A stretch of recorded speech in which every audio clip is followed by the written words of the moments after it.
kita itu diturunkan. Apabila pembawa gen menikah dengan pembawa gen, maka akan jadi talasemi mayor. Yaitulah kita yang harus transfusi seumur hidup. Dokternya udah ada pinter-pinter, cepat.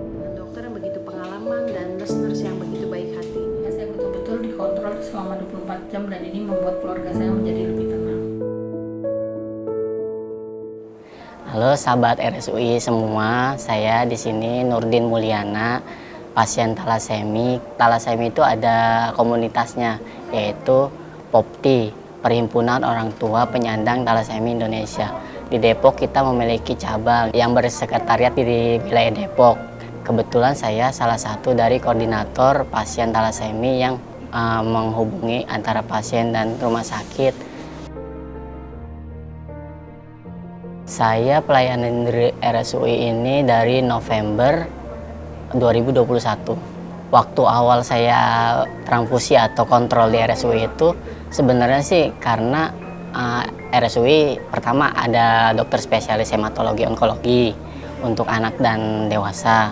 Yang kedua, kita di rumah sakit pelayanan sebelumnya dokter spesialis itu nggak ada, dan ada bank darahnya juga lah, sudah terpenuhi lah yang namanya persyaratan untuk pelayanan talasemi. Jika ingin transfusi atau kontrol di wilayah Depok, khususnya RSUI, buat pasien-pasien yang, karena kan kita terdiri dari beberapa domisili ya, terutama domisili Depok, silakan datang hubungi saya apabila dia pasien talasemi. Bisa Instagram POPTI Depok. Pengalamannya ya dari awal kita buka di sini, sebenarnya nih awalnya kita takut karena yang kita temui ini kan rumah sakit baru.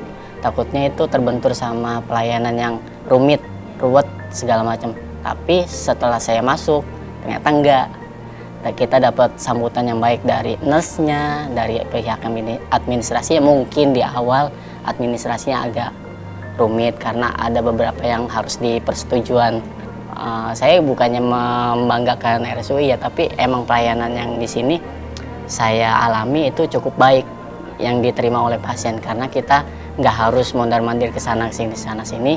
Kita standby aja, ditetapkan kapan waktunya kontrol, itu ya kita waktunya transfusi. Itu aja sih, lebih efisien, lebih menghemat waktu. Ada beberapa pasien dengan tingkat diagnosis yang dari parah atau tidaknya, jadi minimal kita pertemuan itu seminggu. Jadi ada yang seminggu sekali, ada yang 2 minggu sekali, ada yang bahkan sebulan sekali kita kontrol ke rumah sakit gitu, tergantung kebutuhan badan. Talasemi itu sebenarnya bisa dicegah gitu loh. Gimana mencegahnya ya, kita sebaiknya sebelum melakukan pernikahan kita melakukan screening untuk mengetahui apakah kita ada gen pembawa sifat atau tidak. Karena kita itu diturunkan. Apabila pembawa gen menikah dengan pembawa gen, maka akan jadi talasemi mayor. Yaitulah kita yang harus transfusi seumur hidup gitu, dan obat seumur hidup. Jadi harapan saya sih talasemi itu bisa dicegah. Kita mulai cegahnya dari sekarang aja. Untuk kalian yang ingin menikah, screening darah sebelum menikah.